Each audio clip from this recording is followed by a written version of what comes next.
अब देखो, फिर देखिएगा ये 16वां अध्याय गीता सार, इस अभिलाष दास के ही विचार। ये देखिएगा ये क्या कहता है कि कोई मनुष्य दुराचारी हो और ईश्वर को मानता हो, उसमें आस्था हो, तो क्या वह देव हो जाएगा?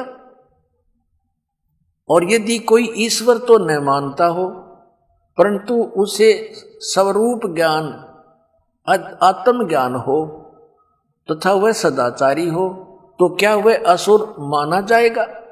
अब देखो कि वास्तव में तो जगत अनादि है, ये अभिलाष दास के विचार। इसका कर्ता खड़ा करना मन की कल्पना है, या इसका कोई भगवान नहीं है, इसके रचने वाला ईश्वर लोगों के मन की कल्पना है। और यहां देखो, जगत कर्ता ईश्वर न मानना असुरी संपदा नहीं है यदि वह अध्यात्मवादी या सदाचार परायण है। ये अपनी लिपापोती कर रहा है, अपनी आरती आप पर साजे भी हो कि जो भगवान जगत का कर्ता ईश्वर नहीं मानते वो असुर स्वभाव के नहीं कहे जा सकते यदि उसमें अध्यात्मवाद है, आध्यात्मिक है, सदाचारी। और फिर यहाँ क्या कहता है कि कोई मनुष्य दुराचारी हो और ईश्वर मानता हो, तो क्या वह भला व्यक्ति हो सकता है? क्या वो देव हो जाएगा? यदि कोई ईश्वर न मानता हो, यानी अभिलाष दास, परंतु उससे स्वरूप ज्ञान हो, स्वरूप का ज्ञान हो, आत्म ज्ञान हो, तो वो सदाचारी हो, तो वह क्या असुर माना जाएगा? अब इसके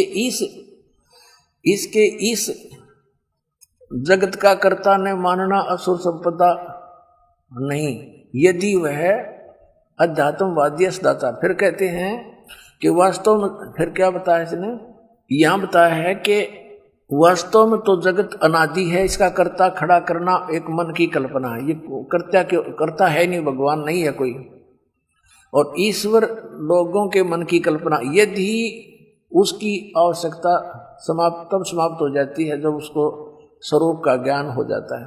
फिर ये कहता है कि कोई मनुष्य दुराचारी हो और ईश्वर को मानता हो, तो क्या वह भला आदमी हो जाएगा, देव होगा? और जो ईश्वर को नहीं मानता हो, ईश्वर है ही नहीं, और परंतु उसको स्वरूप ज्ञानात्म ज्ञान हो, सदाचारी हो, तो क्या वो असुर होगा? अब इसके इस पॉइंट को कि जो भगवान को मानता हो और दुराचारी हो, यू कहता है वो के भला आदमी होगा, देव हो सकता है। अब गीता जी से इसका खंडन करते हैं 9वें अध्याय के 30वें श्लोक में, इसी श्रीमद् भगवत गीता में ये स्पष्ट लिखा कि हे अर्जुन, अति से दुराचारी व्यक्ति भी हो और उसकी भगवान में आस्था हो, उसको साधु समझना चाहिए। बता, इस नकली का है कोई ज्ञान? ये देखो श्रीमद् भगवत गीता, और ये तो गीता प्रेस गोरखपुर वालों की, और उसने इसकी नकल ला कर अपनी बकवाद गढ़ रखी सारी। ये देखिएगा अध्याय नंबर 9 और इसका श्लोक नंबर 30 में कहा है, यदि कोई अति से दुराचारी भी अनन्य भाव से मेरा भक्त होकर मुझको भजता है, वह साधु ही मानने योग्य है। अब बता,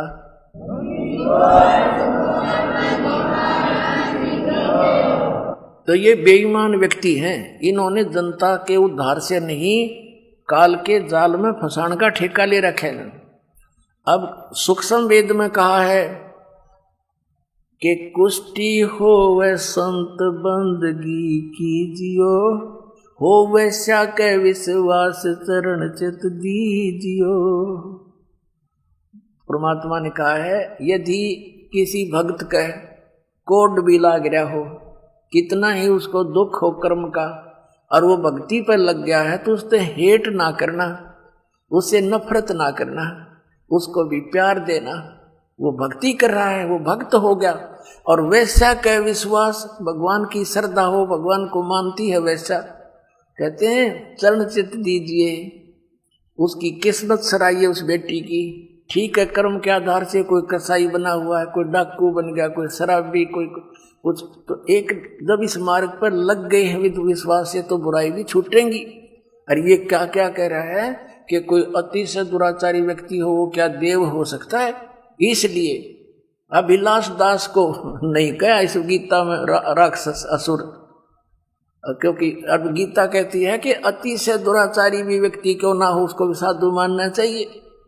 और जो भगवान को नहीं मानता तो एक नंबर का राक्षस है, उसको तो कहने की जरूरत कोई नहीं हो। तो पशु में और पत्थर में उसमें क्या अंतर है?